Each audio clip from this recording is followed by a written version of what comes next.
Hey guys, it's Chris Matakas, and we created this channel because so many people do not fulfill their potential on and off the mat, and I don't want you to be one of them. I'm a Jiu Jitsu black belt, a school owner, and I've written 13 books about using Jiu Jitsu as a vehicle for personal development. So if you watched the ADCC this weekend and you were in awe of Gordon Ryan's performance and his confidence, and you're wondering how on earth could I be as confident in my own path, this video is for you. So we are going to cover 3 simple rules, laws of confidence, that if you apply this in your own life, on and off the mat, we can kind of model the success that Gordon has had in our own domain. So stick with me, because by the end of this video, you'll have a much better understanding of what confidence is, how to build it, and how to apply it to your life. So starting out, there is the Triad of Peak Performance, which comes from Tony Robbins, and it's very simple.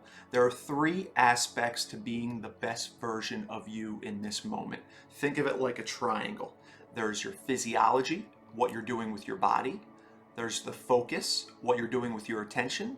And there's the language, what you're doing with your linguistic system. So if you picture Gordon Ryan this weekend on the mat, you see he has the best posture and calm breath. He is confident in his physical appearance. Focus. You can tell amid all the distractions, he's concentrated solely on the goal.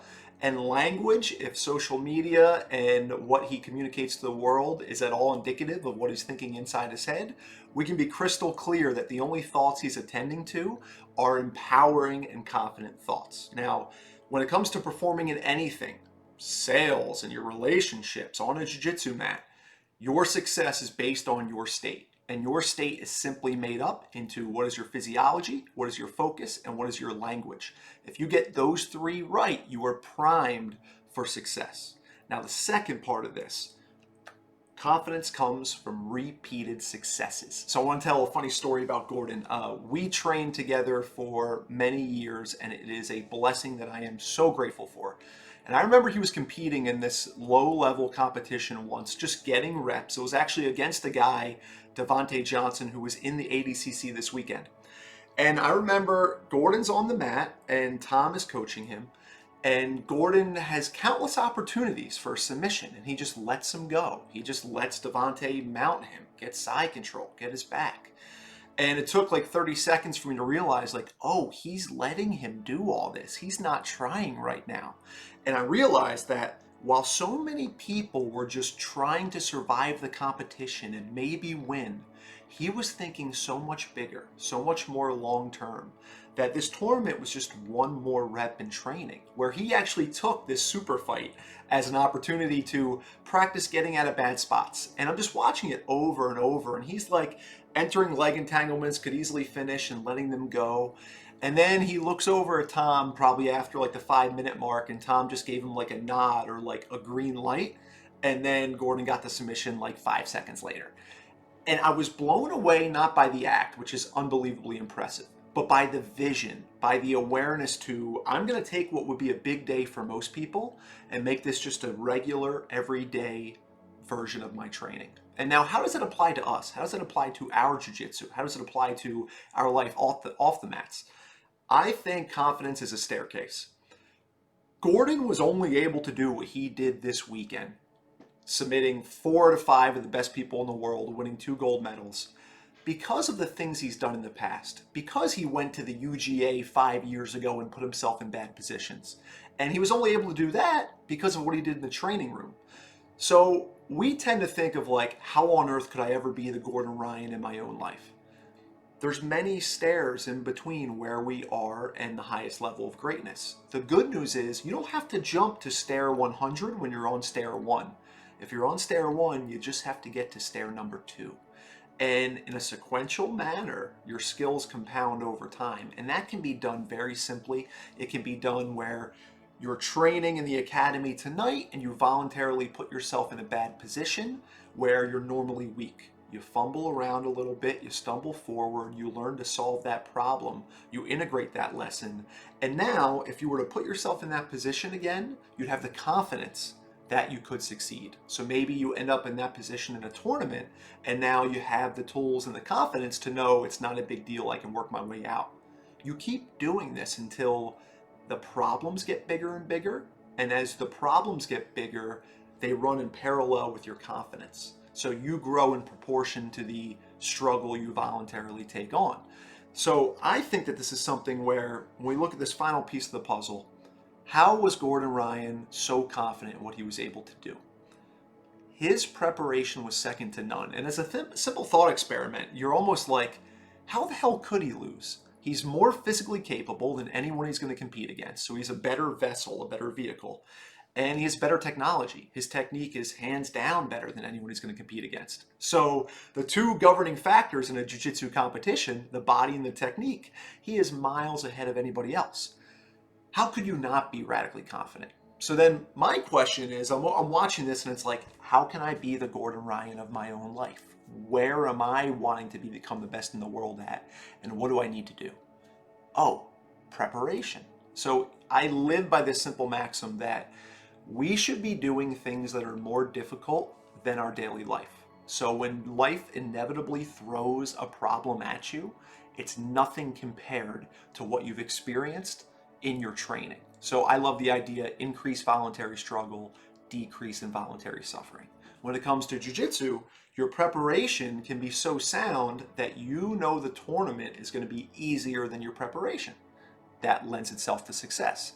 But what about at work? What about if you know you've got this big presentation you have to give to senior leadership and you're stressed over it? We know that your confidence in that presentation is going to be directly proportional to how prepared you are. So that's something where if I have to give a 5-minute presentation to my team on Friday, on Monday, I'm going to take all the notes. I'm going to know every point I want to discuss. On Tuesday, I'm going to give a 15-minute presentation to myself. And then I'm going to practice that 15-minute presentation. So when Friday rolls around, that 5 minutes is a piece of cake. It's easy and it's not enough time. I'll be unbelievably confident on the day because of the preparation that led to it. So these are 3 aspects of confidence that if we get these right, we become as psychologically bulletproof as you can be. So thinking through this, when approaching confidence, how is my triad? How is my physiology? How's my focus? How's my language? If I get those 3 right, I am in a peak state. Now, I need to be more confident. The second part, I need repeated successes. That means do the success you're capable of doing and then do something bigger next time. And you keep going up the staircase of success, and no progress is too small, because any step forward is literally an evolution in your capacity for confidence and the ability to handle stress in difficult situations. So no growth is too small because it all compounds over time. And then finally, how can I be as confident as possible? I need to be as prepared as possible. That preparation comes from pursuing voluntary struggle in whatever the domain to a degree that what you do in private is way harder than anything you'll ever do in public. And as a result, you will have the utmost confidence on the day of your presentation, on your ADCC competition, whatever it might be. And I believe if you get these 3 things right and you continue to train these skills, you really do become psychologically bulletproof, because here's what people don't really talk about. Confidence is a skill. So you need to train the skill. You train confidence through repeatedly ascending that staircase while in a peak state. And when you're not on that staircase up for your next challenge, you're preparing in private for the next step in public. If you get these things right, there is no limit to your capacity, because for most of us, the limiting factor is our limiting beliefs in our psychology. The way you break that is through repeated successes in the world. You do this on a long enough timeline. The only beliefs in your head are empowering because you know what you're capable of. You know how powerful you are. And the only way to know it is to prove it. So you prove it in the small baby steps in the beginning, and on a long enough timeline, maybe you become an ADCC champion.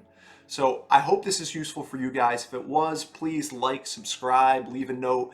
We're going to continually use this channel to provide as much value to you as possible so you can fulfill your potential on and off the mat. If you want to join me for more of these videos, check out our private Facebook group. The link is in the description below. I really want to use YouTube and the internet to connect with you and get you as good as humanly possible at jiu-jitsu and have that bleed into the rest of your life, because life is an absolute gift, and why not make the most of it while we're here? So I hope this was useful. I hope you are able to create the confidence that you need to fulfill the vision of the life that you have, and I will talk to you soon. Be well. Godspeed. Grips, hips and shield.